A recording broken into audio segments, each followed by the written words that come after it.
வணக்கம் நேயர்களே. வாரத்தின் கடைசி நாள் நமது சந்தைகள் ஒரு கேப் அப்புடன் ஓபன் ஆகி அதன் பிறகு பார்த்தோம்னா அதை ஓரளவுக்கு தக்க வைத்துக் கொண்டது என்று சொல்லலாம். கிட்டத்தட்ட 247 புள்ளிகள் அதிகரித்து 24,364.65 முடிவடைந்திருக்கிறது.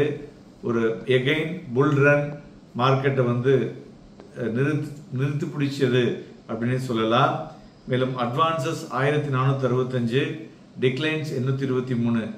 மேலும் ஸ்மால் கேப் பார்த்தோம்னா 0.56% ஏறி இருக்கு. மிட் கேப் 0.87% ஏறி இருக்கு. ஸோ வாலட்டிலிட்டி இண்டெக்ஸ் 1.26% டவுன் ஆகி விக்ஸ் இஸ் அரௌண்ட் 15ல ட்ரேட் ஆகிட்டு இருக்குன்னு சொல்லலாம். ஸோ மார்க்கெட்டினுடைய வாலட்டிலிட்டி குறைந்திருக்கிறதுனால டிக்ரீசிங் மார்க்கெட் வாலட்டிலிட்டி அப்படின்னு சொல்லலாம். பட் அட்வான்ஸ் டிக்ளைன் ரேஷியோ வைத்து பார்க்கும் பொழுது பிராடர் மார்க்கெட் சென்டிமெண்ட் பெட்டராக இருப்பது குறிப்பிடத்தக்கது. இட்ஸ் அ பாசிட்டிவ் சென்டிமெண்ட் அப்படின்னு சொல்லலாம்.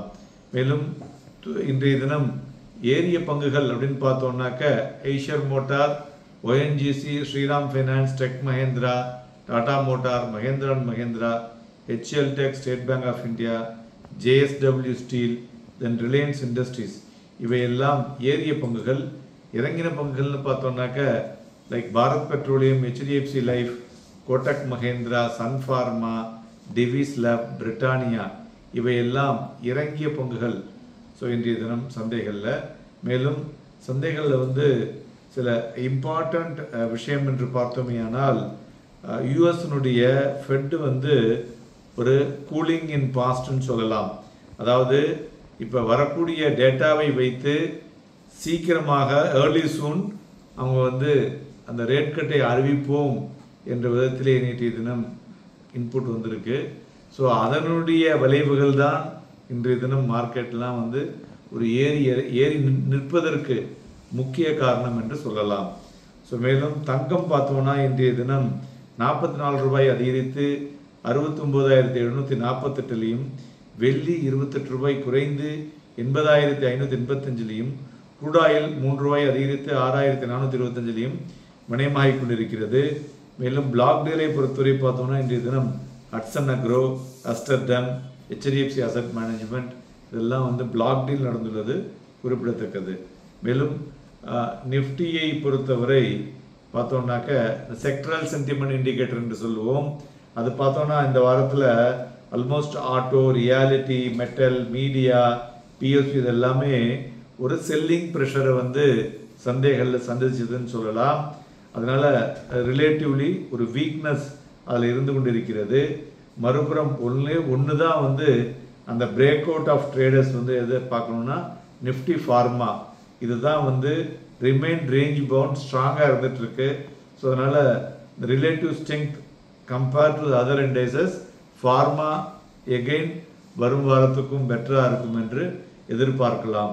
அதுமாரி when you are compare with indicators of internal strength ன்னு சொல்லுவோம் இல்லையா, அதை பார்க்கும்பொழுது நிஃப்டி 500 ஸ்டாக்ஸில் higher number of stocks reaching 52-week high and higher number of stocks reaching 52-week low.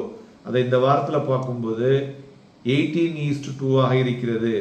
So last week ratio 43:1 இருந்தது.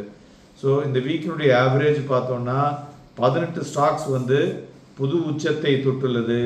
ஒரே ஒரு பங்கு உண்டி 2 பங்குகள் பார்த்தோம்னா புதிய ஹிட் ஃப்ரெஷ் 52-week low.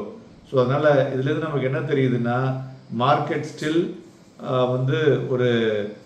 ஒரு பெட்டர் மூவ்மெண்ட்டில் தான் இருந்து கொண்டிருக்கிறது அப்படின்னு நம்ம எடுத்துக்கலாம். மேலும் டெக்னிக்கலாக பார்த்தோன்னா மார்க்கெட் நேற்றைய தினம் ஒரு நல்ல கரெக்ஷன், பட் இன்னைக்கு கேப் அப் அதிலிருந்து ஒரு பெட்டர் மூவ்மெண்ட்டாகவே இருந்தது என்று சொல்லலாம். காலையில் பார்த்தோன்னா ஒரு 10:45க்கு ஒரு லோ வந்தது 24,327 அண்ட் 24,311.